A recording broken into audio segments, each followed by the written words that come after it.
You're listening to Keith Engle, the host of TGI Sports Talk on the National Streaming Sports Roku channel. Football season is here, and SeatGeek is my go-to for buying tickets. Now with SeatGeek, every single ticket is backed with their buyer guarantee. We've all had plans change, and when you can't make it to the big game, SeatGeek has you covered. They're the only ticketer that allows you to return your tickets ahead of the event for credit with SeatGeek swaps. So when things come up, I know that my tickets won't go to waste. So what are you waiting for? Download the SeatGeek app to maximize your possibilities and shop live events with confidence. Good morning, everybody. Keith Engle here with TGI Sports Talks One-on-One with Keith Engle. Hope everybody's had a great holiday season. Happy New Year to everybody. Hopefully you celebrate it safely and joyfully with your family and friends. We had a great time here ourselves and got a little snow here in the Northeast yesterday. So real quick, I want to welcome everybody watching on Facebook, our TGI Sports Talk page, my personal page. We're live on YouTube. We're live on Twitter. We're live on Roku on the National Streaming Sports Network. We want to thank all the groups that allow me to share. John Gonzalez at the Sports Authorities, Flo and the Gang. Something we still got some music playing. Flo and the Gang over there, Bottom Line Sports. Let's Talk Sports, where Flo and the Gang do their podcasting. Ken Krause at Golf Bud, Sports of All Sorts, and many, many, many, many more who allow me to share this, and all the Jet groups I know that allow me to share today's show as we get ready to welcome in our guest, hopefully Richard Todd, who's having a little technical issues getting in the studio. We'll give him a few minutes. While I'm doing that, Ralph Williams, quick shout out to him at RW Media. Ralph does some great stuff out of Pittsburgh, including the Sports Corner that he does every Tuesday from 4 to 6 p.m. Eastern with Smokin' Jim Frazier. Great stuff they do, and they got a nationwide footprint as well. Been a guest there several times, always enjoyed myself. What else? Shout out to my guest from last week, Don Beebe, former wide receiver with the Buffalo Bills and Green Bay Packers. What a great inspirational conversation we had with Don. Had a lot of fun, and check out the books that we chatted about. And next week we'll have Tony Collins, former Patriot running back, one of my favorites for sure. Today's guest, as I said, and I'm going to give Richard a couple more minutes. I know he's probably listening to me on the phone right now. We're trying to get him in the studio.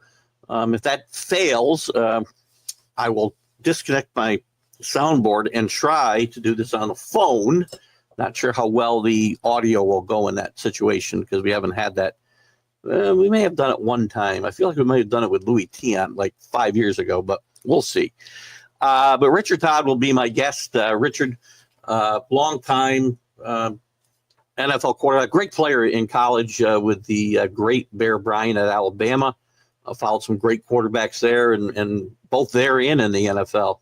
And interestingly, he followed two guys, one named Joe Namath you might have heard of, and another named Kenny Stabler. He followed them both at Alabama later on, obviously, and then in the NFL to fill both those players' shoes. So a little rough go maybe to get started, but Richard ended up having a really good career in my mind, not being a Jet fan, but watching those teams play a lot back in those days. We didn't have a lot of options as far as watching games, so I rooted for Richard, and Richard played well once getting his feet under him. He got this team to the playoffs a few times, so a championship game, and we'll talk about some of the shenanigans that might have gone on there, but Richard was a very good player. Later played with the Saints and the great Bum Phillips down there, and then went on to a career in finance, interestingly enough. So I don't see Kenny Stabler. Good grief. That would be a real scoop if we had Kenny Stabler on today. Richard Todd, I'm waiting for. That would be something to be expected. Let me see. I'm going to try this. Look, I'm assuming. I'm assuming you're having trouble getting in here, Richard. So I'm going to try. Email you sent. Oh, you don't see the email? Damn. I will try to send it again because I just kind of got home here. So It looks like I might have misspelled it as well. We're going to keep trying to get Richard in, so bear with us. If you didn't hear, Richard actually enjoyed that Kenny Stabler full talk, because I just love to offend people, apparently. Let's see. So I misspelled the email, I can see already. This is how Keith works under pressure. Richard dot Todd at Raymond. Yeah. James. RaymondJames.com. right. We're still trying to get him in there. So you guys bear with me. I promise you it will be worth it. Okay. How come you're not, what do I do this time? Come on, Keith, what are you doing? Oh, okay, that doesn't work. Why does it keep wanting to put in an F at the end of this? I have no idea. Just send, would you please? Let me, God, killing me. That won't let me put anything but the wrong one in.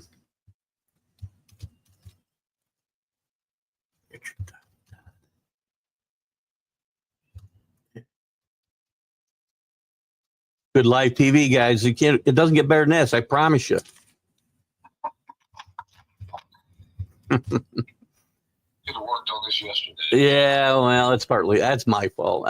There we go. I just got it off again. So hopefully I sent it to the right one this time.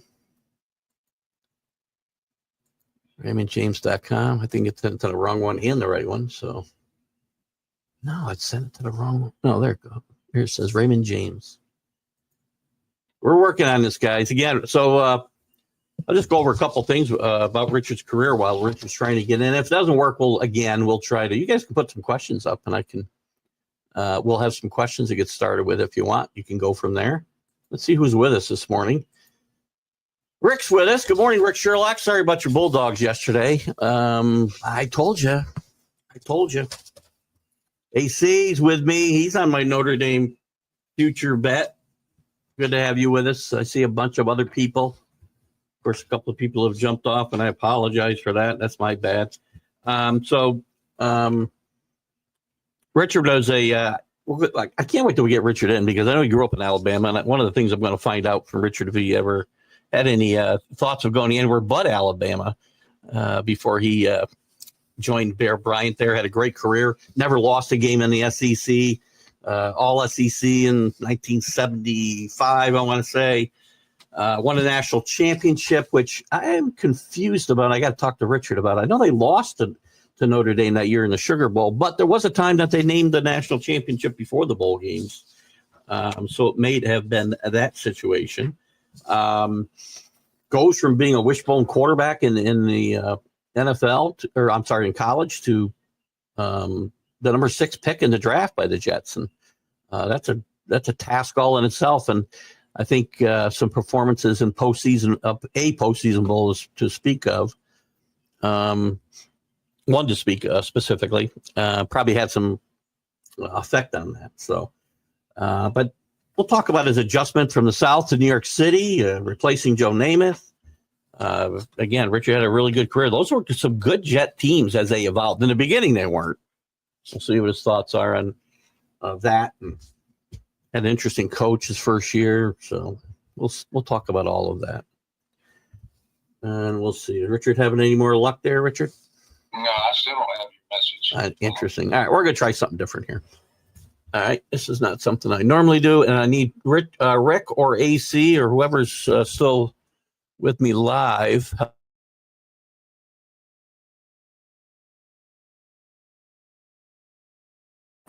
All right, we're now going old school. The soundboard's off. Still got my microphone going here. I'm going to try to lower it a little bit so that it's near my phone, and we're going to try to get Richard. We're going to telephone interview today. It's like 1975. All right, Richard, say good morning. Richard Todd, say good morning. Let me see if we can get it sound. Good morning. How you doing today? We are doing great up here in New York. You guys, please give me a thumbs up of how well you or not well you can hear Richard, and I pray to God you can hear him good enough to get through this interview, or we'll go to some contingency. Linda says it might be in his spam. It could be in your spam folder, I guess, the thing, Richard, but I guess we won't worry about that at this point. Thank you, Linda. We had a problem with the first email. He was unable to get in with his browser. We had some problems. Happens now and again, and we probably should have tested it first. But somebody give me a little heads up on the sound. So Richard, let's get into this. Tell me a little bit about, you grew up in Alabama, went to Mobile High School, were a star quarterback there. What were your early influences in life? What was it growing up, your youth like in Alabama before you became the big man on campus, if you will? Oh, I was always liked sports. I did, football. It's funny, I still stutter, but back then, so I didn't want to be, so I could run okay, so I wanted to be a wide receiver. So we go to practice first day, and then the guy that's going to be quarterback, he informs the coach that his father's moving out of town and he's got to leave, so they line everybody up to see who can throw the ball the best, and I could throw the ball the best, so that's how I ended up at quarterback my freshman year. Interesting. Yeah, played at Davidson High School, which was, we had a pretty good team. We probably won 8 or 9 games each year. Went to the playoffs, I think, my senior year. We didn't fare that well. But anyway, and then I actually committed to Auburn. Pat Sullivan, that was the year of Pat Sullivan, and had won the Heisman, and Terry Beasley, and they threw the ball quite a bit, and was just running the wishbone. That was like the first year they ran it with Terry Davis. That was actually the second year they ran it with Terry Davis. And, so bottom line is I just wanted to play for Coach Bryant. So I decommitted and went to Alabama. We won the national championship in 1973, and that was when there was an AP Associated Press and the UPI, United Press. Oh, the split national championship. Yeah, and UPI came out before the bowl games, and we were 10-0, 11-0, or whatever. And so was Notre Dame. When we played the bowl game, they beat us by a point. So they got the AP, and we got the UPI.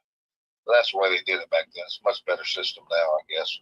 Well, yeah, most of the time it depends on.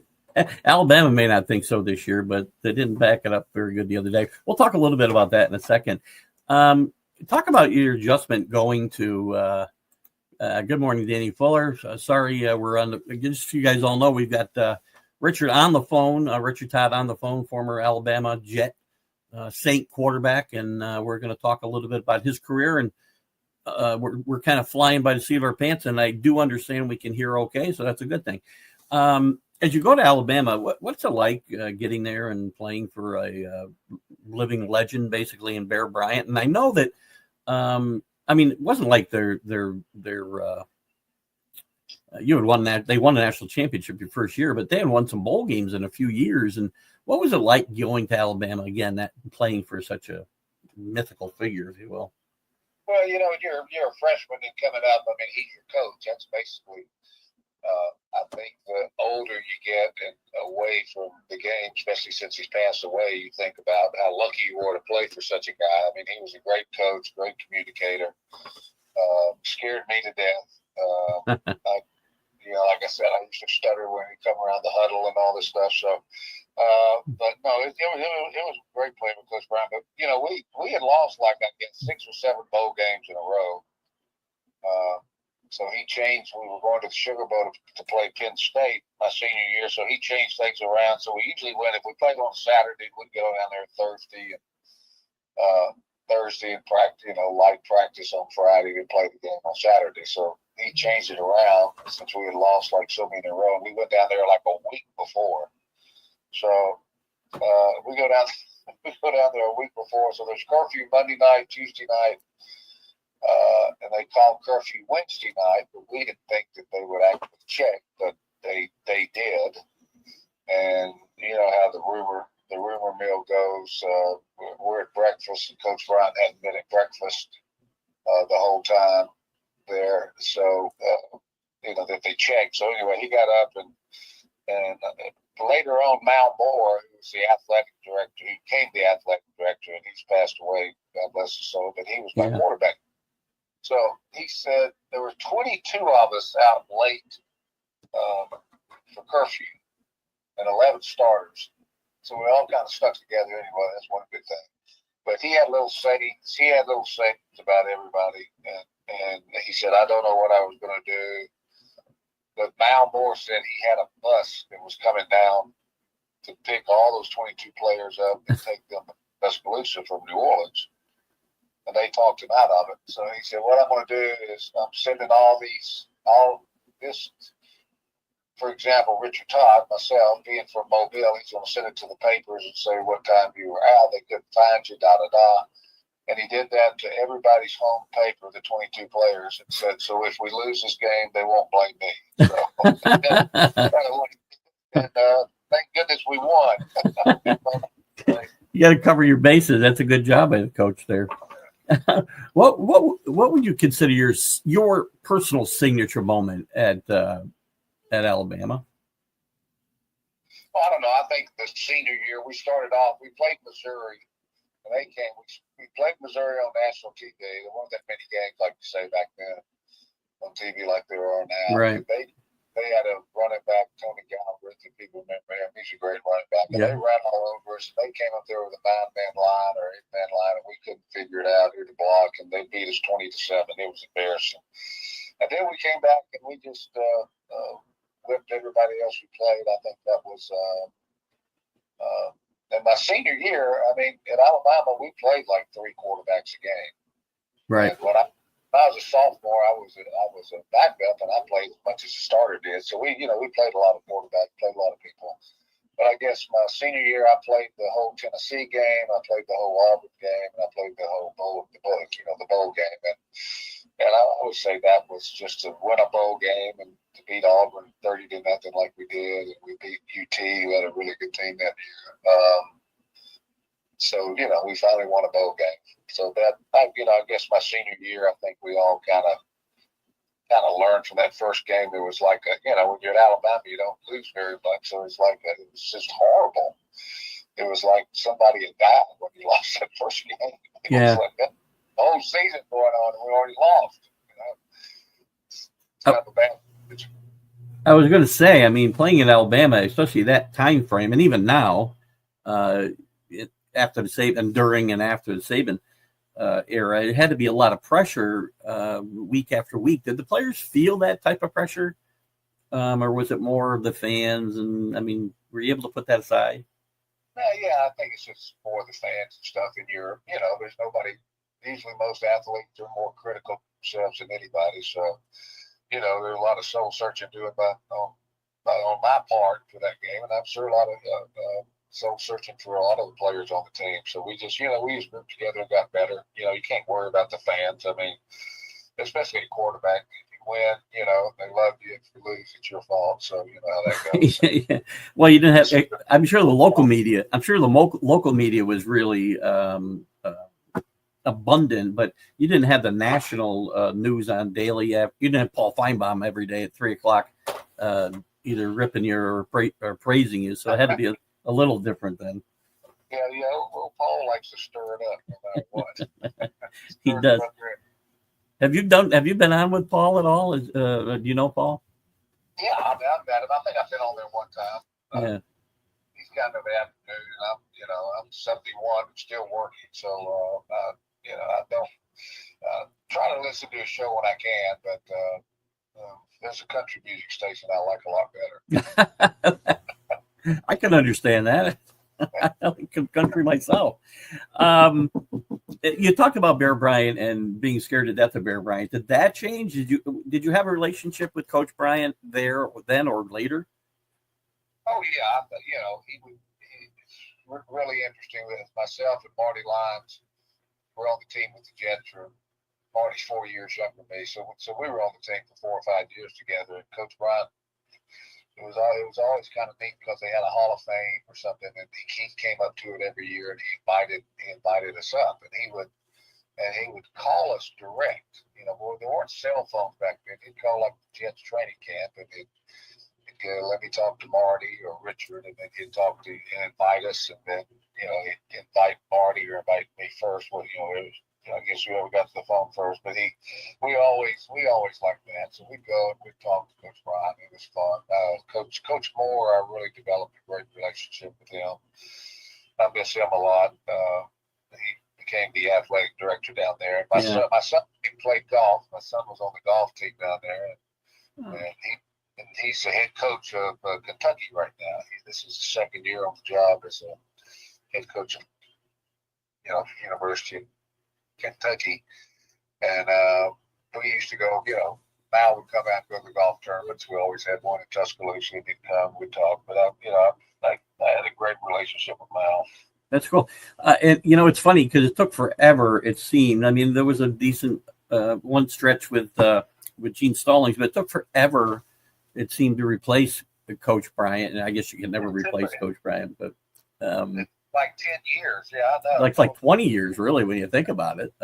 Before Nick Saban got there. How would you compare those? I mean, I've said a lot on my shows. I do a college football show that Nick Saban is the GOAT and replaced Bear Bryant as the GOAT. Maybe you can't do it. It's probably not fair. You're much closer to that situation, obviously, with maybe some bias towards Coach Bryant. But what are your thoughts comparing those two legends? Well, if you remember back in the day, it's funny. I'll give you a recruiting story, and then when I was being recruited by Coach Bryant, the reason I committed to Auburn was right after I go up there, and it just shows Coach Bryant, and he doesn't BS around or give any small talk. So when I went up there, I came from Davidson High School. We threw a lot, ran options and all that stuff. So you go up there. So the guy recruiting me, Bob Tyler, who ended up being the head coach of Mississippi State later on, he said, ask Coach Bryant if you come here, will they throw the ball more? So I said, okay. So I had my parents sitting beside me. And so I said, Coach, if I come here, we'll throw the ball more. And he's puffing on those Marlboros without the field. And he repeats the question. He goes, if you come here, will we throw the ball? Makes a puff on a cigarette. And he goes, no. and then he says it again. If you come here, will we throw more? He puffs his cigarette. He says, no. And he says, we had one of the best passers we ever had. We got Scott Hunter and all the yards he threw for it. He said, we went 6 and 6 or whatever. So then he repeats the question again. So, what I'm saying is Coach Bryant, he had gone to the wishbone at that time and just completely changed his whole offense, which to me took a lot of balls. Yeah. He just changed everything around and started having success with the wishbone and stuck with it. And I think that's what made him. He won several national championships with the wishbone. And then, it was just a different time. When I signed, I think we signed 48 guys. So now you can only sign 25 nowadays. And then Coach Saban comes in. It's a total different generation, but it's still old school. It's not like it is now, where he's gotten out with the portal and all this NIL and everything else. But Coach Saban's he came in. I remember he first started out. He had all these big old defensive linemen and all that. The option. I remember we played Utah in a bowl game. And just got beat crazy like. I was at the game. And then he just switched to these, more mobile linebackers. So he's made a lot of adjustments for football, in his life. But I'd have to say, I mean, both coaches are great. They're different areas. Right. Probably what Saban had to do with 25 scholarships compared to where you could sign as many as you wanted to back in the day. So anyway, it's just a lot different. Well, you mentioned the NIL and the portal and all that, and those are part of the things that chased Coach Saban out by all accounts. If this was available back in the day, I mean, do you think that you would have considered going into the portal and maybe someplace where you could play more a game you feel you might have been more adapted for? No, because I didn't have any choices back then, so it doesn't matter. But no, I went to Alabama. You know, I was always a pretty decent runner, so I don't think I'm some great runner. I'm not a Right. you know a Willie Shelby like we had, or several great running backs, Mike Stock, people like that we had. But you know, I could run. So I went to Alabama just I knew I was going to be playing the wishbone, so I didn't have any didn't have any preconceived notions about getting out of there after that. Yeah, did you? It brings up a good point. As you have a very good career at Alabama, but you know, again, running the type of offense that they ran, your pro prospects. I watched an interview. This is how I figured this out last night. I watched an old interview where you were talking about the Senior Bowl. You were at the Senior Bowl actually, as an honorary captain, I think, and talking about how much importance those bowl games, which don't seem to have quite the importance today with the combine and all the film on players, obviously, on TV every week. But did you feel you were going to get drafted before that Senior Bowl appearance, and talk about that? How would that affect you? I have a lot of stories on that one. So the main thing is, all right. So back in there, 1976, 75, I guess. Yeah. The Senior Bowl was 76 Senior Bowl. So back then, you had the choice of either going to the Senior Bowl or you could go to the Hula Bowl. I've never been to Hawaii in my life. We've been further truth gone to Tampa, I think, and the beach, because my mother had relatives down there. So I didn't, I got invited to both. And then I got a call, and it was Coach Bryant, and he said, "You need to come talk to me." And I said, "Okay." And so I went over there, and he said, you haven't replied to the Senior Bowl. I said, "Well, Coach, I'm from Mobile. I've been there all my life. I was going to go to the Hula Bowl." And he goes, "No, you're not." He goes, "You're going to the Senior Bowl because that's where you're from. You need to go there." And he called the guy up. I forgot the guy's name. He said, "Joe," or whatever. "I got Richard Todd right here. He's ready to take to the Senior Bowl." So I said, "Yes, sir. I'm coming to the Senior Bowl." It was probably the greatest thing Coach Bryant ever did for me, actually, because my senior year this is the whole team. We threw an average of like 6 times a game. Right. And, like I said, I wasn't the only one playing quarterback. We had a lot of other guys playing too. So I played the Senior Bowl. We had Steve Largent. Steve Largent was like a dream. I could read him after the first day. He was like, as soon as, you drop back and you knew he's going to run out or curl, you could read what he's doing, just throw it to him. He was an unbelievable receiver and had a great career. I think he's in the Hall of Fame. Yeah, he is. Where did he go to school? Did he go to Tulsa? Where did he go to school? I think he went to Tulsa. He went to Tulsa, yeah. I really enjoyed it. He's a really great guy. And we kind of lit it up. I think I played for a half and threw for like 320 yards, still one of the most passing yards down there, and that. So Ray Perkins, who I knew at Alabama, he was still playing with Dallas. He worked out a little bit when I was a freshman down there, and I threw to him, whatever. But I think he was the receivers coach at that time with New England. And he told me before the game, he goes, "Richard, you're probably drafted in the 4th or 5th round as an athlete." I go, "That'd be great." I said, "I just want to get a chance to play." He goes, "Oh, you'll get a chance, da. And then after the game, he came up and said, "Forget what I said." And then I couldn't believe it. And, back then, the draft was nothing. I mean, it wasn't like it is now. It's a spectacle. And it's Right. Everybody's got their different colored suits they wear. And it's kind of crazy. But so I remember the morning of the draft, Lou Holtz calls up and said, "I'm about to pick you. We're not going to have trouble signing you." I go, "No, sir." And hung up the phone and went back to bed. It was like 8 o'clock, 9 o'clock. And then I got a call from the guy at the Tuscaloosa News in the afternoon, "Congratulations." I said, "About what?" He goes, "You were the 6th player picked." I go, "I was?" I had no idea. I said, "Well, that's really cool, I guess." Oh, even Lou Holtz didn't even tell you where you got picked. He just told you we picked you.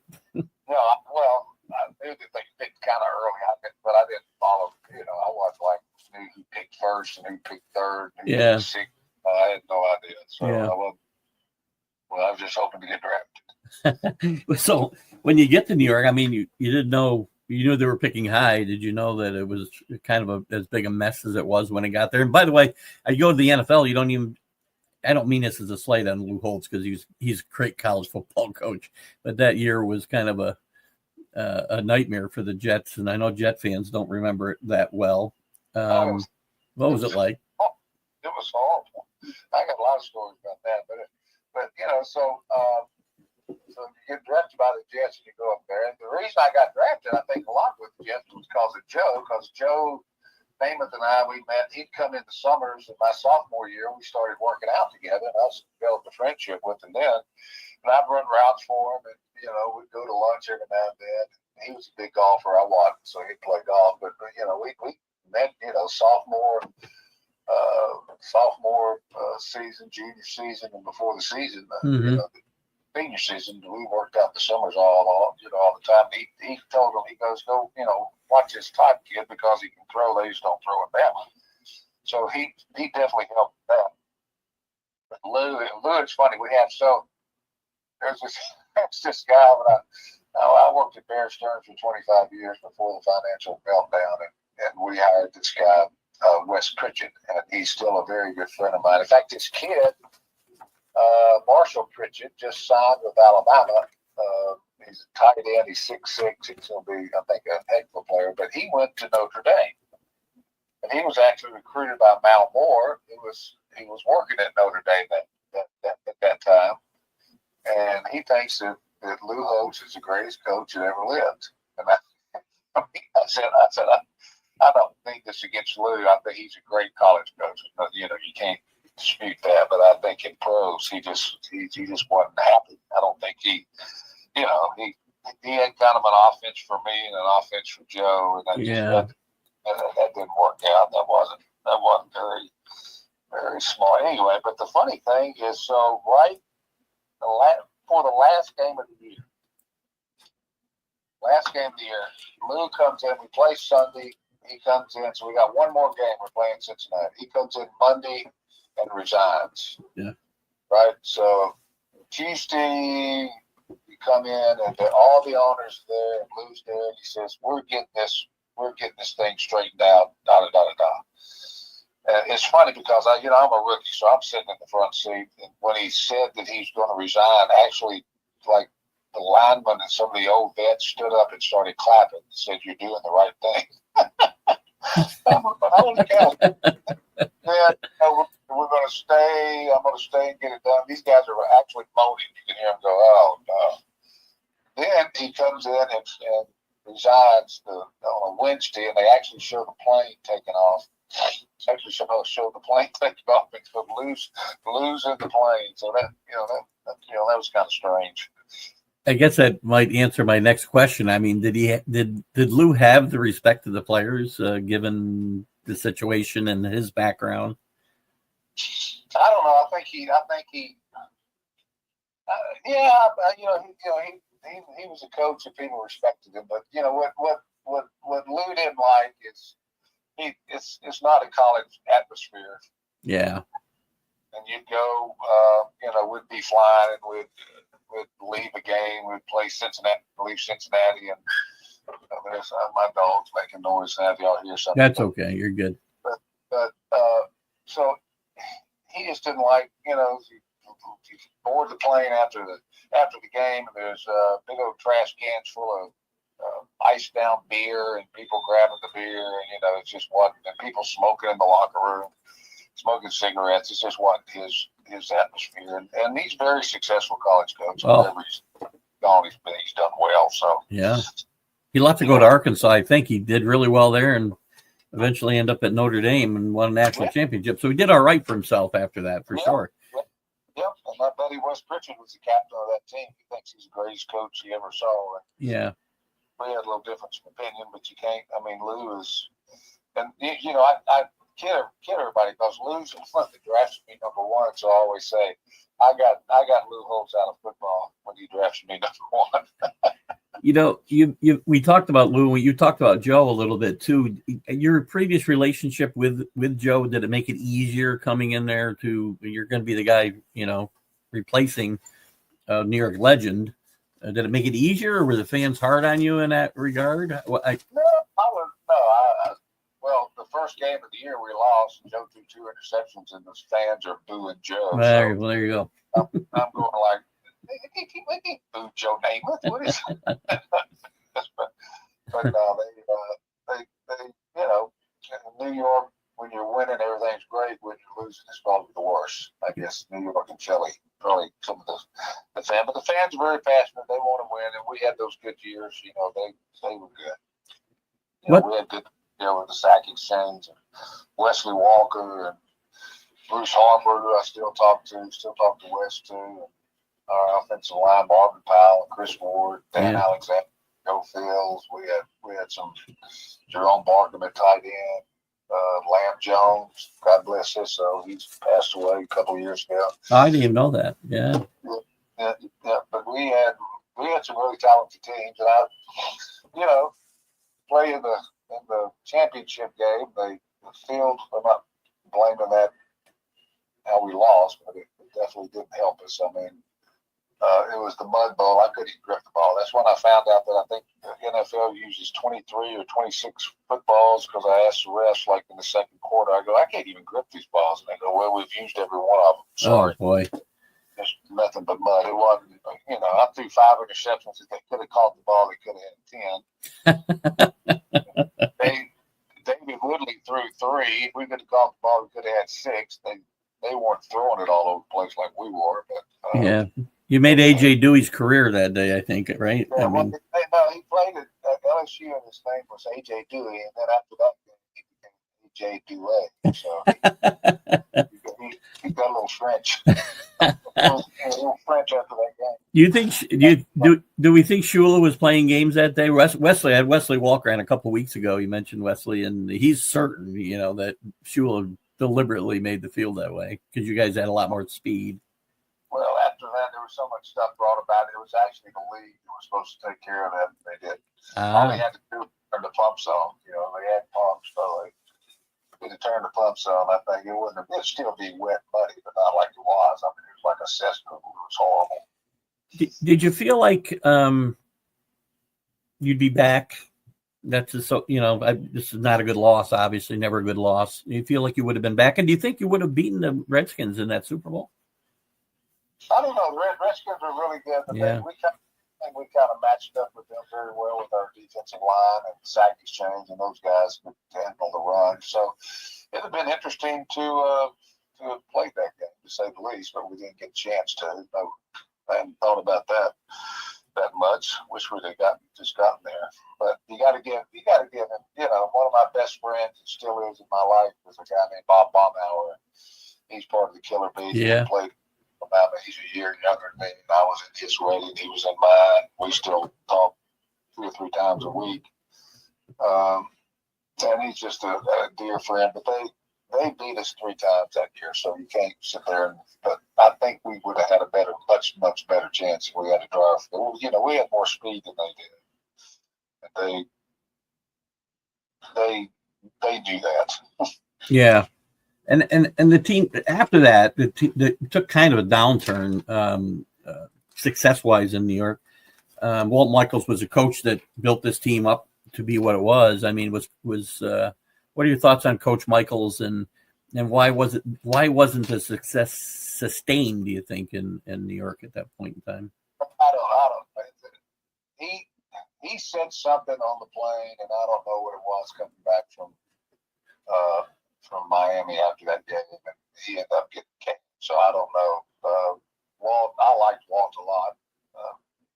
He was, he kind of left the offense alone. He was a great defensive coach, but he was a good,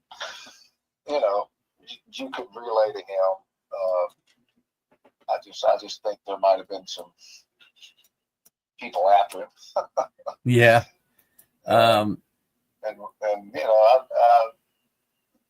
Joe Walton kind of took over after that. Joe was a good offensive coordinator, but I don't, he traded me, so I don't have to, I don't know if he's passed away, but I don't think he and I had that great of a relationship the whole time I was there. He was never very supportive, I thought, of anything he did. But And, it's when a new coach comes in, they had Kenny O'Brien, and Kenny was a great player. Yeah. And he's still a friend of mine, too. And Kenny did a great job. So, I mean, when a new coach comes in, they want their own quarterback. And there's nothing wrong with that. That's kind of what the league does every year. Were you still on the team when Kenny played, or had you already moved on to New Orleans? No, he played. I guess he was drafted. That was the '83 draft when they had. Right. The back was Marino, and he was picked last. Right. Because I guess they found marijuana in his room, is what I heard when he was seen in Pittsburgh. Now it's that's when they came in. So my last year was '83, and they traded me to New Orleans. Then O'Brien took over. I was going to say, at one point, you were talking about Joe Walton and your relationship with him. I know earlier in your career, going backwards a little bit, when you had some injury issues and maybe struggled a little bit with consistency, and the whole team was struggling with consistency. Matt Robinson got in and had a few games, and there was a bit of a quarterback controversy in some people's minds. What was that like for you? It's interesting, too, because he was at one of your college rivals. I've had Matt on the show, and he spoke very highly of you. But Matt beat me out. There's no doubt about it. Yeah. I broke my collarbone and came in, and so we had a little battle in the summer because when I got hurt, Matt was a gamer. I describe it at practice. He didn't look that impressive, but when Matt got in the game, Matt was a player. In fact, we had him from Georgia, and we had Pat Ryan. Yeah. So we had 3 SEC quarterbacks in there at one point. We were all good friends. We're all about the same age, not that much difference. And but Matt did, and Matt started, and then I don't know if he talked about that, but there was controversy. He hurt his thumb on his throwing hand and didn't tell anybody, and then his thumb baked up, and coach got mad and started me over him after that. Then they traded Matt to Denver, and he went to Denver, and I think he started a few games there, but I didn't really follow all that after that. Yeah, I had Matt on the show. He's kind of a character, Matt. He was a lot of fun that day. Wesley talked a lot about, you mentioned the sack exchange and that great front four, but he seemed to think a lot of some of the team's issues not being able to get over the top maybe was tied to some of the dynamics on the team and maybe amongst those guys. What was your view of the sack exchange? And I don't know if you saw the recent, I think it was a 30 for 30 on the sack exchange, and Gastineau's recent, run-in with Brett Favre. What are your thoughts on all of that? Well, I mean, I know that Mark was a great player. He came in one year, I think he was, I don't know, taking steroids or whatever. I'm not saying he was, but he came in, he was 6'4", 290, whatever his height was, 6'4", 6'5", 295, and ran like third fastest 40 time. Yeah. And that's just incredible, like a 4.40. He was an unbelievable athlete. But I didn't play defensive line. I know that Marty was a good friend. Joe Klecko was a good friend. I loved Abdul. But Abdul would never say much, but Marty and Joe would say that, he's supposed to be stunting inside and he stunts outside, and he just all he wants to do is try and get a sack. But hey, he was a great athlete, and that Brett Favre stuff, that could have been all planned out. I don't know. That seems kind of weird that happened right while they're filming. 2 days before they're going to release the 30 for 30, where they find this video from a year ago, right? That seems kind of weird, but I just hope he's all right. Mark, I think he said Mark's some Parkinson's, and I think some cancer issues too. So I just pray for him and hope he's okay. And it seemed like a lot of bitterness, which is, at our age, that's not good. No, it eats away at you, that type of negative energy, right? I mean, it's not good. But I I can understand, I guess, why he would be a little upset at Brett Favre. But any of these guys? How many of these guys? I know Wesley said he has contact with you. How about any of these? Sorry, I just dropped you down. I hope you're all right. Yeah. I had you set up here nicely, so I didn't have to hold the phone. I had you set on my headset. That's right next to the mic. Well, I went to a signing, I don't know, a year and a half ago, and I saw everybody. I mean, I saw Marty looks the same, Joe looks the same. Abdul was in a wheelchair, and he's passed now, and Mark makes me very good. I enjoyed talking to him. I saw O'Brien was there, Kenny was there, Bruce Harper was there. I love Bruce. I probably talked to Bruce more than anybody. A very underrated player on that team, no? Bruce Harper, he's a good player. I think, his nickname is Bo Diddley Hopper is what I call him. He'd go, Big Todd. He's my favorite honky, Big Todd. But Bruce is very underrated. I mean, I think one year he led the league in all-purpose yardage. He'd run kickoffs and punts, and he'd put him at third down, and then try to put a fast linebacker on him. He couldn't cover him. Then they'd put a cornerback on him, and he couldn't cover him. Then they'd try a big safety or something. I mean, nobody could cover him. I mean, he was smart. He could read zones, man. He's one of my favorite targets on third down because he was so quick. Yeah. Very quick feet, just could juke anybody. So that's why he's Bo Diddley. How about Namath? You saw a relationship with Joe today? I guess. I mean, Joe's kind of. I see Joe at some of the Alabama games. I used to go to my kids all went to Alabama. I told them when they were growing up, I said, y'all can go to any school you want to, but the only one I'm paying for is Alabama. The Bryant scholarship, That was the old players. A lot of people don't realize how Coach Bryant helped the old players and coaches and everybody out. So they all went to Alabama. I go to all the games, But now I just, I don't think I went to 2 games last year. The Georgia game, the Missouri game.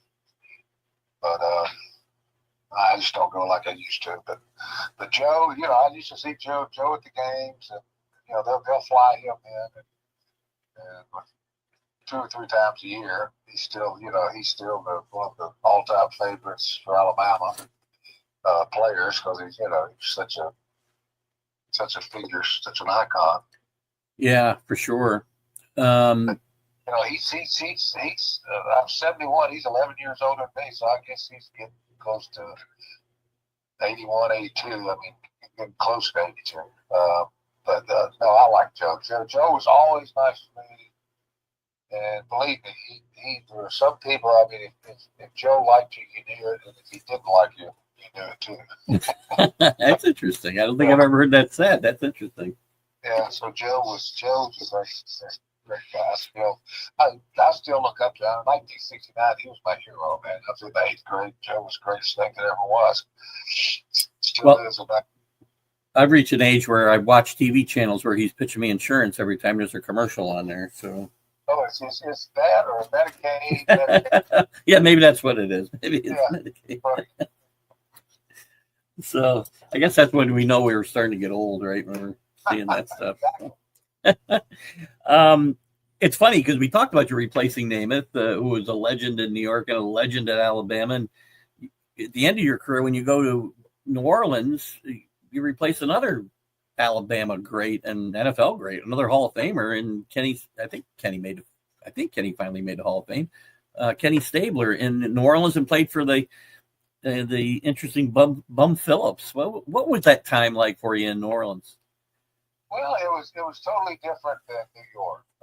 New York, when I came up there, I think it was kind of Joe's time to go ahead and leave.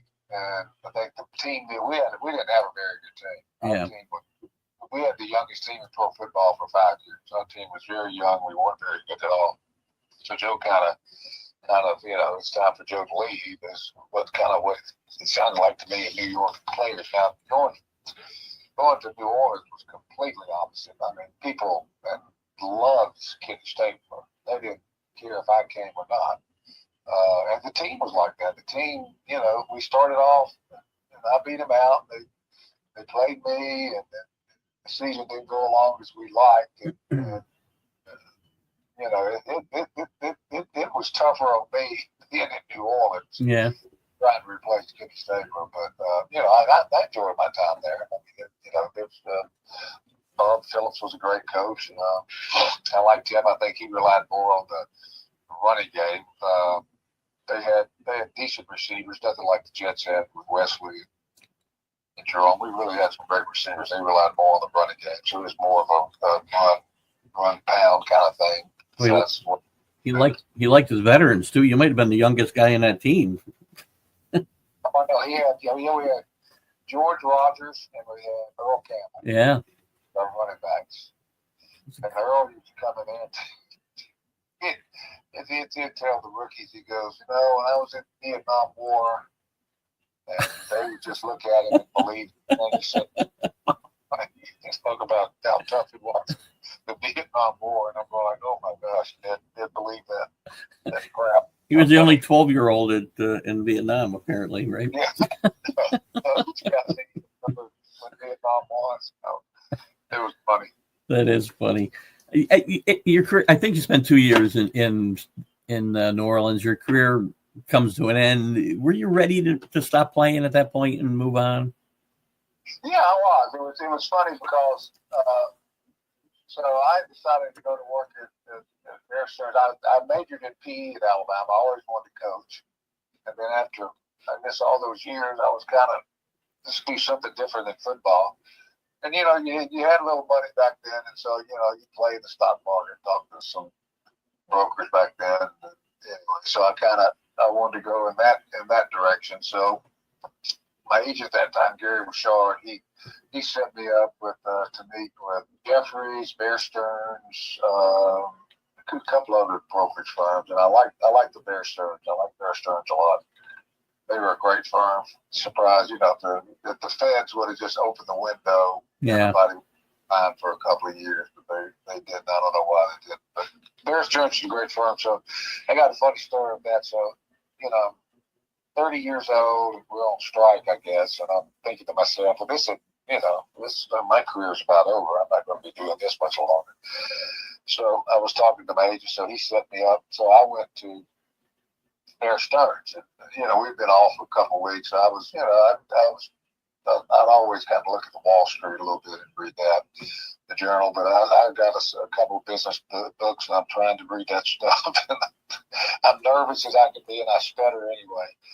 But Jimmy Kane was head of Bear Stearns at that time, so I go in and we had an interview. So he throws a piece of paper over to me, and I'm going like, "Oh no, what's this?" Because I was nervous, didn't know anything about business. So he started. So what he said were the NFL games that were going to be held that week if the season was still going on. We were on strike. So the first one I remember, he goes, New York Giants at Dallas -4. Dallas -4. Who would you take? So we started arguing about spreads. Spreads in the games. And anyway, we had great. It was an hour interview, and all we did was talk about football and the games. And so he said, "Well, we're going to offer you a job." He goes, "You're going to go into sales because you get along with people. I can tell that. And salesmen, you got to be able to sell yourself and be able to relate to other people." And he said, "You made me laugh and you made me interested." So anyway. So they offered me a job. That's when I started. And then I was going to start at Bear Stearns officially in the training program. And then Ken O'Brien got hurt. So Joe Walton, who I really didn't have much feeling for him, and him for me either, called up and I said, I appreciate it, but I'm just going to go on to Bear Stearns. I'm going to start there next week. So the trainer called up, Bob Reese, who I liked a lot. Bob Reese and I were good friends with the Jets, and the assistant trainer, Pepper Burrows, who I still talk to today. He was head trainer for Green Bay, and he lives in Green Bay. And I talk to him all the time too. But anyway, so Bob called up and said, "All right, Richard, look, if you come, they'll keep you for 3 games and you get another year on your pension." I said, "Well, yeah, that sounds kind of interesting." So I called up.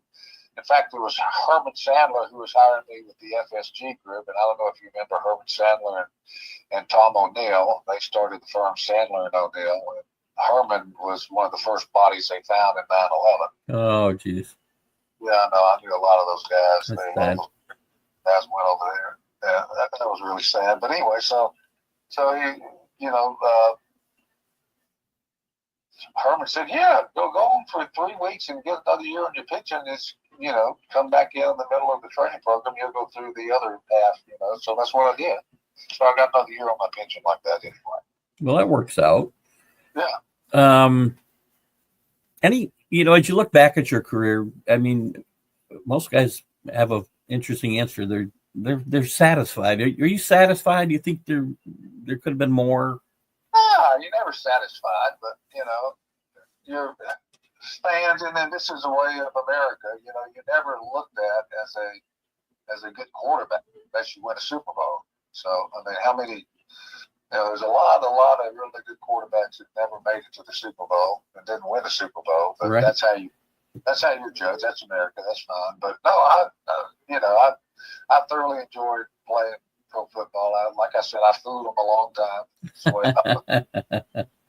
Well, listen, you had some really good years there, and you might. I have no regrets about anything. I wish I could have stayed with the Jets. I would have. I knew all those guys. We grew up together. I'd have backed up Kenny O'Brien. I think he was a great quarterback. That probably would have been fun. But but back then, you can't pay. The older you get, they got to pay you more. In fact, the most money I made was sitting on the bench at New Orleans. Because of my age and being in the league for so long. And so that's kind of the way it works. But well, you can make a lot of money carrying a clipboard now. If your arms are right, the Jets might need a new quarterback this year, or what do you think of the mess that this team is in, by the way? I don't know. Believe me, everybody says I hate the Jets, which is not right. I pull for the Jets every year. I was all excited when Aaron Rodgers got there because I was the same way with everybody else. They said, all we need is a quarterback because our defense was so good. Right. But, I mean, Aaron's one of the best quarterbacks in of course, that first game 2 years ago when he got hurt, that was a bummer. But I mean, this year he played, the defense wasn't good at all. I don't know. I thought the defense was the big point of the Jets, and all he needed was a quarterback. And if you look at Aaron's numbers, they weren't bad at all. I mean, he had a rating of the 80s or low 90s. I mean, that's pretty damn good. But I don't know the Jets. They're kind of I'm full for them, but I'll probably back when I was playing, I'd be a fan booing too. So I don't know. Well, there's certainly a curse hanging over this team. I don't know what it is. Yeah, I didn't tell you this up front because I was afraid you wouldn't come on the show, but I'm a big Patriots fan and have been since I was a kid. And it's watching what goes on there. It's even painful for me to watch for my Jet fan friends. What goes on, it seems like year after year, good teams just kind of like implode out of nowhere. So, well, people got to understand pro football. It's not like college football. The worst college teams in the nation is not going to beat the best team. Right. In pro football, the worst team can beat the best team on any given Sunday or whatever. I mean, there's not that much difference in talent. I mean, you've got the quarterback at Kansas City, Mahomes, who's really incredible. But I think a lot of quarterbacks could win there too. And then, you get that kid from Jacksonville. I thought he's going to be one of the best quarterbacks ever. And they just can't seem to get together down there. But that guy's very talented. So, I mean, you can't say they don't have a talented quarterback. So it's just, I mean, a lot of it's luck. A lot of it's team unity. A lot of it's coaching. And the Jets just seem like they get rid of people left and right. It's hard to build an organization like that. Yeah, I mean, would you think that 81 right now? 81 is one of the high points of the Jets franchise at this point. Not making a Super Bowl, they made a couple of other championship games, but that's as far as they've gotten since '69. It's hard to believe. I know I had a buddy of mine, Mickey Goldberg. His father was a doctor back when I was playing. He said, "You know what I do now? Instead of watching the Jets, I turn on the 1981 season and watch all those games." I said, "You do that sometimes too." You know what? I think that's another sign of getting old, Richard, because I spend a lot of time on YouTube watching football from the 70s as well. It's just a better game. I'm sorry. It just was, in my mind. The college game's in a sad state, I think. I don't know. It's on a slippery slope for sure. I mean, I said before the year, with all the change, because I did a lot on my college show, which is more opinion than obviously this interview show, but I tried to put aside all the off the field stuff, all the NIL, and I said if I still feel the energy, because I've always liked college football, I love the NFL. Don't get me wrong, but Saturdays there's so much energy, and the games have such a different feel in college than they do the pros, as I'm sure you can attest to. And as long as I felt that, I'd still be okay. And I did feel it this year, and I think part of it was because, you know, the 12-team playoff, all these games seemed to mean a lot more. Every week there was like crazy stuff going on. I'm not sure it can maintain that, though, in the environment that we're in. Yeah, it's crazy. You know, they say that Coach Saban, I talked to, a guy that was on the board of trustees, a good friend of mine still, and he said he talked to Saban after the season and he was all fired up and he ready to get back to work. And then the story I hear, and I don't know if it's true or not, but I have pretty good, people telling me the story. They know what's going on. That, he coming back from the Michigan game, not this year, last year, obviously. He said, "All right, you 8 or 9 players that are going to pros." I guess he read them off. "Let's come talk." It started at 8 o'clock in the morning. They got schedules for them, and they came. And then he went. Coach Saban went to lunch and came back. And there's 30 players lined outside his office. And every one of them wanted to know about playing time and NIL. And that's all they wanted to know. Well, that's when he just said, "Yeah, I'm not doing this." You know, there's been a lot of talk this last few weeks about college football needing a commissioner type position, and that I want to keep saying Lou Saban. I go back to the 70s all the time myself. Nick Saban would be the ideal candidate for that job, but he'd probably have to take a pay cut from TV, I'm guessing. But yeah, well, the thing about it, my son's a golf coach in Kentucky, and he told me that I guess this is the first year. I believe this is the first year that the SEC is doing revenue sharing. Yep. So each SEC team, I think they get 40-something million from TV, but each SEC team get $20.5 million. And he broke down what Kentucky's going to do with it, and that $20.5 million is to revenue share with players. All sports, though, right? It's all sports. Yeah. They had, like you can imagine, how much for football and men's football.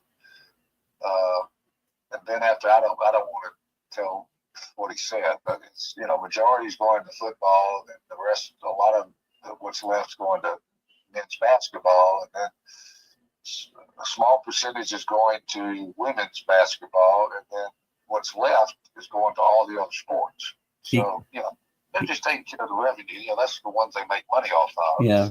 The golf team got a couple boxes of balls or something, or? Yeah.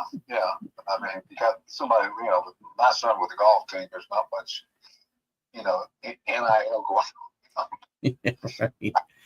Let me, viewers, I got a couple comments from the viewers or questions I want to get to, and then I'm going to let you run. I apologize for our little technical issues, but I think we've made it through it fairly well unscathed since we got going here. I appreciate that. Let me just run through. There's not a lot here this morning, but Denny Fuller talks about the Bears still his GOAT of college football coaches. So we talked about that a little bit. He also says you're the GOAT of Davidson High School. So did anybody else ever come out of Davidson that we would know, by the way, Richard? Yeah, I think there's several guys that play professional football from Davidson. I know a couple of safeties or defensive backs that I remember, but I can't remember their name, but they were way after me. But yeah, there's been several good players out of Davidson. Cool. Bill Pulver, good morning, Billy. He's a big Jet fan. He wants to know if you remember having a teammate by the name of Russ Pollard. Yeah, I remember Russ. I don't remember the name. What position did Russ play?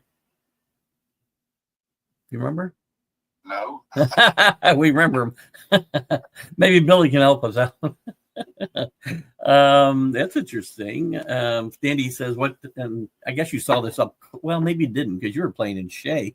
You didn't share the Meadowlands with the Jets at the time. But what do you think was a better fan base in New York in your eyes, the Jets or the Giants?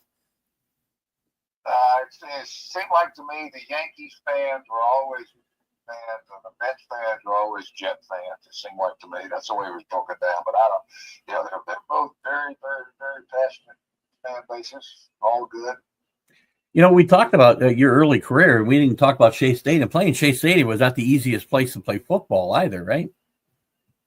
No, they had the dirt field. You know, it was a baseball stadium, and that, you know, Leon Hess came in there and wanted to. That's why he went to the Meadowlands. He wanted to come in and build suites, boxes, and all this stuff. The city wouldn't let him do it. The Mets wouldn't let him do it. So that's why he went to the Meadowlands. Interesting. Yeah, nobody's in New York now. Danny Filler talking about eating places. So you played in New York. You grew up in Alabama in the South, and played in New Orleans. Where was the best restaurants in Louisiana? That's what he's asking. No, I think New York has as good a restaurants as anybody. Now, I like seafood. I like oysters and all that. So, of course, that's a lot better. Yeah. Than New Orleans than it was in New York. But New York, they got great restaurants. I love going to New York and eat. I am not sure what CA is asking me here. He says smoking flights during childhood were in many ways more fond memories. I'm not sure where that comes from, but CA is a little eclectic, so I'm not sure. I'm not really sure. I can't make a question or a statement out of that one. So thanks, CA. If you got anything else, just let me know. Rick talks about who's your craziest teammate? Well, it's turned the craziest teammate. We could all. We were all crazy back then. I'll tell you a funny story. Anyway, so this is back in the day where they didn't arrest people like they do now if you're an athlete. So we were at training camp, and Joe Klecko, Dan Alexander, maybe Scott Durkee, we're all riding around in my Chevrolet Blazer, which I had a big old bumper on it. Nice. So we're running around the Hofstra, where we had camp, and all that. We all go to this place and have beer right after training camp on the 2 days. So we're riding around the neighborhood, and we come up on a stop sign or something. Joe says, "Run over it." So I knocked down the stop sign with my Blazer. We're all good drinking, and then all of a sudden they pop right behind us, and he pulls us over. And Joe's laughing, I'm laughing, we're all laughing. What are y'all doing? So we realized we were, football players with the Jets, and nowadays they arrest you in a second. Right. I was driving, so I'd be put in jail so quick. But he said, okay, y'all follow me to camp. So he actually led the way and took us to camp and let us go. So yeah, today you might not get away with it, but things have changed, right? But I don't think we had people crazy, because it's kind of hard to be crazy and keep a job playing pro football. You got to be ready every day for practice and everything else. I mean, we had a lot of guys that enjoyed life. I'll put it like that. But I don't remember anybody being really crazy. CA did qualify his statement. He was talking about smoking. You had mentioned something about smoking, and I think might have been Dan Marino, actually, but he was talking about smoking. Oh, you're smoking in a locker room, I think you might have mentioned. Lou Holtz's issue, right? That's why he was making those comments. I smoked cigarettes in the locker room. I didn't like cigarettes. I like cigars. But I didn't smoke a cigar in the locker room. Well, it's a totally different. I remember there's a very famous picture of Lenny Dawson taking a puff during the halftime of the first Super Bowl in the locker room. Yeah, I know. That's just, Lou Holtz didn't like that. Yeah. I got just a couple more things here. By the way, who was the best teammate you had? Who's the best guy to have as your teammate? Oh, I don't. Looking back, I mean, but we had a lot of great teammates. I know the guy I respected and really liked a lot was Joe Klecko. I think he was a great leader, and he led by leadership on and off, the field. He'd keep everybody together. That defensive line, I think Joe Fields for us, our center. Yeah, underrated player. Yeah, he was a great player. Kept everybody kind of in line too. But Marvin Powell was a good one. And we had great guys that were really not really, I would say, loud and get your face kind of people, but they kind of kept the discipline going. I missed part of Rick's question. He does ask this, and not everybody wants to go this way. And I'm not going to put you on the spot if you don't want to answer it. But he wants to know the biggest is his word is jerk. But who was there a guy you didn't like playing with, or I'll say against, just to give you a little bit of a. No, I mean, all the teammates. I think the most controversial was Mark. Yeah. But because a lot of people just thought he was very selfish, and I mean. Like you say, somebody sacked me and jumped up and started doing the dance, and you wouldn't like that. And it's kind of this is pro football. You respect each other, and it's a hard game. But when you beat the offensive lineman, it's just like me throwing an interception, which I did a lot of. I mean, imagine the defensive back coming over and just dancing in my face, and you got to have a little respect for the other players. Well, probably a lot of the taunting rules have go back to that time. I got nothing against Mark. I just hope he's okay. Yeah, I do too. Michael Gott, just to show you the reach of this show and who you're talking to today, Michael Gott, we have an audience in the UK. Michael Gott participates in the show a lot over there across the pond, and he's here this morning, and he's got a couple of questions for you. What are your thoughts on the college playoff? Do you like the playoff? And who do you like to win, by the way, this year? Do you like the playoff itself? Well, I think they're doing the right thing. I think, I'm an SEC guy, so of course I want every SEC team to be in there. And I think the reason they did it was to kind of get everybody involved, which I think is a good thing. I mean, I didn't think that Georgia would get beat, but I mean, they got beat pretty soundly. I figured they'd go to 16 teams, and it's good to see the different teams in there, and a lot of it's different. I didn't think I thought Alabama should have been in it. Of course, I'm biased, and now looking back, I don't think they should have been in it. So I think the committee did the right thing. I think there has been a bias against the SEC, but so far it's turning out that they were correct. Do you like the realignment in Texas and Oklahoma? And yeah, I think they're going to be like. I guess we were talking about the money. I mean, I've got a friend of mine, Dan Lonergan. We were together at Bear Stearns in the training program. His son, Dylan Lonergan, just transferred out of Alabama. He was quarterback, and he's going to Boston College. So we were talking the other day, and I told him about Alabama. The SEC teams get $20.5 million to give that to the players, and he said, "Well, Boston College has $12.5.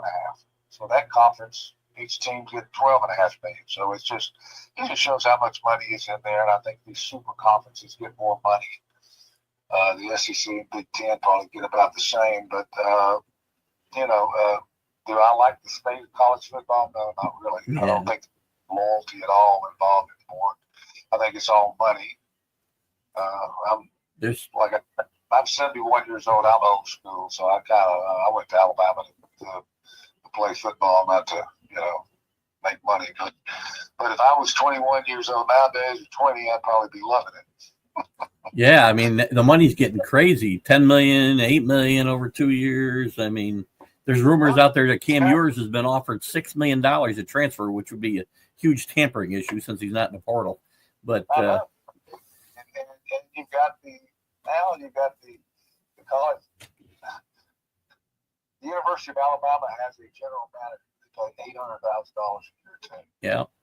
So all these teams have to figure out what these guys are worth or whatever. And share this year coming up for the players, which is just like pro football. So Yeah. they don't have the money pro football has, but it's just kind of a mini pro league is what it is, which I guess that's the way of the times. Now you need a guy to manage the NIL money, or just like the cap specialists in the NFL, right? So yeah. They talk about Saban being a czar, which I'm all for that too, but it's like they've got to get unified because all these conferences have different rules. Yeah. And it's like all different. So how you gonna have one guy who coached Alabama in the SEC telling all these other leagues how the rules have got to be, monitored, and everybody's got to do the same thing. Which is, it's hard to get anybody to agree to anything. Good point. I got one last comment here from Michael over in the UK. He says the Jets have always lived in the shadow of the Giants, which is really kind of true. Wouldn't they be better off gaining their independence by having their own facility and identifying in New York? Yes, I totally agree with that. I guess it's just where are they going to do it? I don't know. The real estate and everything is so expensive. I guess just yeah. Around the city.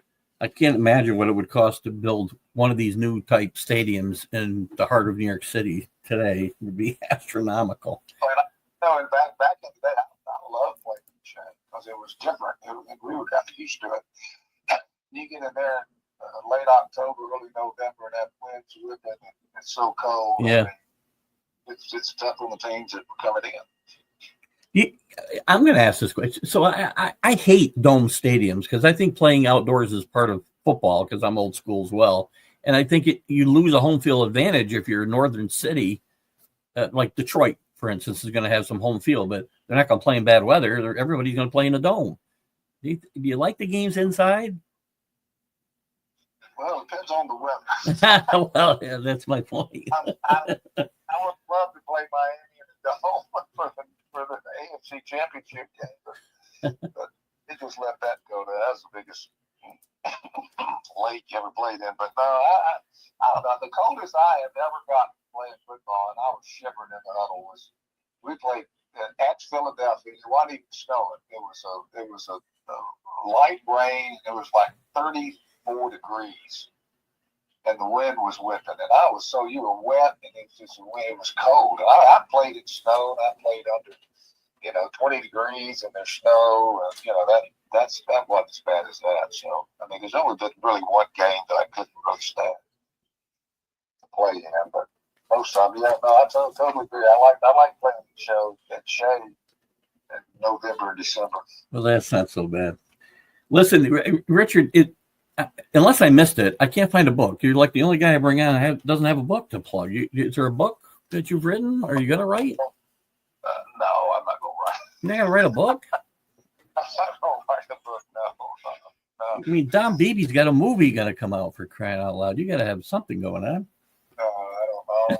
I got 3 great kids, and they're all doing well. That's my book. There you go. That's awesome. I love it. Listen, Richard, I appreciate you coming on today, and I apologize for the difficult circumstances technically this morning, but it seems like I think we've worked it out all right, and I've enjoyed having you on. I hope you enjoyed yourself, and I hope I didn't frustrate you too much this morning. No, yes, sir. I appreciate it. No problem at all. I appreciate it so much, and maybe we got to get your son on because I want to talk to a college coach, a golf coach, about the challenges of coaching at the NCAA level in a non-revenue generating sport. Well, if you got 2 minutes, I got another story for you. Yeah, give it to me. Sure, yeah. So the only reason I keep up with this because Gator, I'm not a great golfer. Anything else, I just got involved. But no, in July, which is going to help his team. In July, the SEC has designated 6 scholarships for men. It used to be 4. Now they get 6, and they can only have 8 people on the team. So in July, like these really good golf teams, example, Auburn won the national championship last year. These guys probably have 10 to 11 guys on the team. Alabama probably had 10 to 11 guys on the team. Vanderbilt, where my son used to coach, and has a great program up there with Scott Limbaugh, who's an old Alabama guy too. I love Scott Limbaugh. He's a great coach, but I think they've got 10 or 11 guys. So a lot of these there's going to be a lot of transfer portal. He's my son's trying to save a couple of spots in the transfer portal because there's going to be some guys. I mean, you got to tell these guys they're gone. So Gators had to tell several of his players, or they know it's coming. But in July, every NCAA men's golf team is going to have 8 players, and that's all. So anyway. Well, if he's got spots to fill, I got a couple of years of eligibility left. I just can't carry my own bag. That's all I get. I need help there.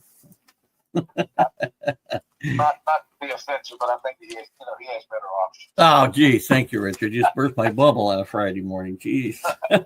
Thank you, though. Listen, I really appreciate it, Richard. I know we went a little long, too, and I do appreciate your patience, and we had a lot of fun today. Thank you so much. Yes, sir. Thank you. You have a great day.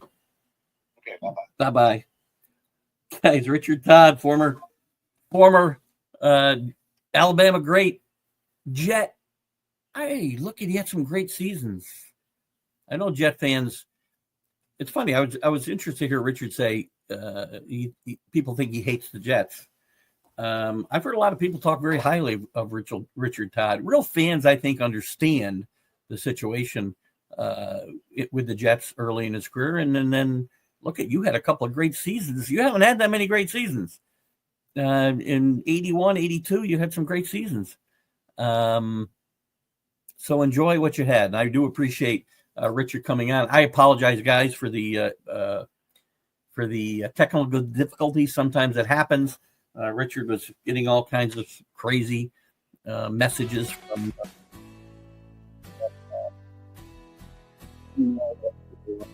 whatever. You guys sticking through it, all of you. Thank you, Richard, for your time. Next week's guest on One-on-One with Keith Engle will be Tony Collins, and then we got to get back on the recruiting trail ourselves here. Guys, have a great weekend. Keith Engle for TGI Sports Talks One-on-One. We'll see you later with the MLB update. Bye-bye. You're listening to Keith Engle, the host of TGI Sports Talk on the National Streaming Sports Roku channel.